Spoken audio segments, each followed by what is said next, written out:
नमस्कार, आप देख रहे हैं लाइव समाचार भारत। तो चलिए आपको दिखाते हैं धुएंधार 50 खबरें। हैदराबाद हाउस में प्रधानमंत्री नरेंद्र मोदी और दक्षिणी कोरिया के राष्ट्रपति के बीच अहम बैठक हुई। इस दौरान व्यापार, निवेश और उभरती तकनीकों को लेकर विस्तार से चर्चा की। प्रधानमंत्री नरेंद्र मोदी और दक्षिणी कोरिया के राष्ट्रपति ली जे मैंग की खास मुलाकात देखने को मिली है, जहां दोनों नेताओं ने साथ मिलकर पौधारोपण भी किया और दोस्ती का संदेश दिया। दक्षिणी कोरिया के राष्ट्रपति ने विदेश मंत्री एस जयशंकर से मुलाकात की।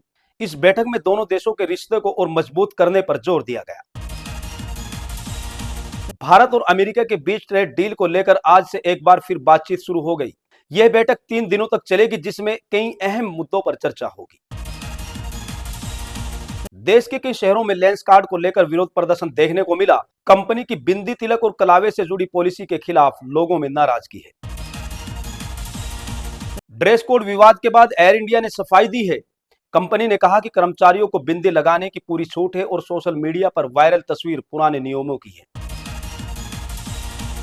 पश्चिम बंगाल में चुनाव से पहले मतदाता सूची में करीब 7 लाख नए वोटर जोड़े गए हैं। चुनाव आयोग ने इसका ताजा अपडेट जारी किया है। बंगाल के दक्षिण 24 परगना में टीएमसी कार्यकर्ता को गोली मार दी गई, जिसकी इलाज के दौरान मौत हो गई। टीएमसी ने इस घटना को लेकर बीजेपी कार्यकर्ताओं को जिम्मेदार ठहराया है। पश्चिम बंगाल के वीरभूम में रक्षा मंत्री राजनाथ सिंह ने चुनावी रैली को संबोधित किया और मुख्यमंत्री ममता बनर्जी पर जमकर निशाना साधा। तमिलनाडु के तिरुनेलवेली और कन्याकुमारी में राहुल गांधी ने जनसभाएं की। उन्होंने बीजेपी पर आरोप लगाया कि संविधान और राज्य के संस्कृति का सम्मान नहीं करती बीजेपी। लोकसभा में 131वां संविधान संशोधन विधेयक पास न होने के बाद एनडीए की महिला कार्यकर्ताओं ने विरोध प्रदर्शन किया। पटना और जयपुर में भी प्रदर्शन देखने को मिला। अरविंद केजरीवाल की याचिका पर आज हाई कोर्ट फैसला सुना सकता है। यह मामला आबकारी नीति केस की सुनवाई से जज को हटाने की मांग से जुड़ा है। राजस्थान के बालोतरा में पटपर्दा रिफाइनरी में भीषण आग लग गई। खास बात यह है कि 21 अप्रैल को इसका उद्घाटन होना था। जम्मू के उधमपुर में बड़ा सड़क हादसा हुआ, जहां एक यात्रियों से भरी बस अनियंत्रित होकर पलट गई। इस हादसे में 21 लोगों की मौत हो गई, जबकि 50 से ज्यादा घायल हैं। दिल्ली के प्रीत विहार इलाके में पार्किंग विवाद के चलते एक व्यक्ति की गोली मारकर हत्या कर दी गई। आरोपी बीएमडब्ल्यू कार चालक बताया जा रहा है, जिसकी तलाश जारी है। गुरुग्राम के सेक्टर 29 में प्रशासन ने बड़ी कार्रवाई करते हुए मोटापा कम करने वाली नकली मोजारो इंजेक्शन के करीब 70 लाख रुपए की खेप जब्त की है। महाराष्ट्र के नागपुर में धर्मांतरण का एक मामला सामने आया। एक एनजीओ से जुड़ी युवतियों की शिकायत के बाद डायरेक्टर रियाज काजी को गिरफ्तार किया गया। मणिपुर के कांचिंग में सुरक्षा बलों और प्रदर्शनकारियों के बीच झड़प हुई। हालात काबू में करने के लिए सुरक्षा बलों को आंसू गैस के गोले दागने पड़े। उत्तराखंड के रुड़की में आईपीएल मैच पर ऑनलाइन सट्टा कराने वाले गिरोह का पर्दाफाश हुआ है। पुलिस ने 3 आरोपियों को गिरफ्तार कर मोबाइल और नकदी बरामद की है। आसाम के गुवाहाटी में भारी बारिश के चलते हालात बिगड़ गए हैं। कई इलाके में जल भराव हो गया और लैंडस्लाइड का खतरा भी बढ़ गया है। 2000 करोड़ के मनी लॉन्ड्रिंग केस में अभिनेत्री जैकलीन फर्नांडिस की याचिका पर सुनवाई 8 मई तक टल गई है। उन्होंने सरकारी गवाह बनने की मांग की थी।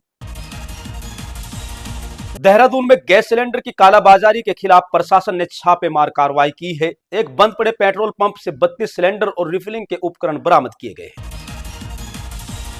मध्य प्रदेश के इंदौर में धर्म परिवर्तन के लिए दबाव डालने का मामला सामने आया है। आरोपी ने पहचान छुपाकर छात्रा से दोस्ती की थी, जिसे पुलिस ने हिरासत में लिया है। रीवा में पुलिस कस्टडी में 2000 लीटर डीजल गायब होने का मामला सामने आया है। पीड़ित को जुर्माना भरने के बाद खाली टैंकर मिला, जिससे पुलिस पर सवाल उठ रहे हैं। बिहार के बक्सर में तापमान 40 डिग्री पार पहुंच गया। लू से बचने के लिए प्रशासन ने लोगों से सावधानी बरतने की सलाह दी है। इंदौर में अतिक्रमण के खिलाफ बड़ी कार्रवाई की गई है। सरकारी जमीन पर बने अवैध मकानों को बुलडोजर से गिराया गया। गुरुग्राम में एक पैकेजिंग गोदाम में भीषण आग लग गई। इस हादसे में लाखों का सामान जलकर राख हो गया। नोएडा में एक फ्लैट में एसी फटने से आग लग गई। दमकल विभाग ने काफी मुशक्कत के बाद आग पर काबू पाया। नोएडा में शादी समारोह के दौरान 5 लाख रुपए की चोरी का मामला सामने आया है। पूरी घटना सीसीटीवी कैमरे में कैद हो गई। कुशीनगर में मामूली विवाद के बाद दो पक्षों में जमकर मारपीट हुई, जिसमें दो युवक घायल हो गए। पुलिस जांच में जुटी है। कुरुक्षेत्र में दिन दहाड़े बदमाशों ने दुकानदार से स्कूटी और कैश लूट लिया। पूरी वारदात सीसीटीवी कैमरे में रिकॉर्ड हुई है।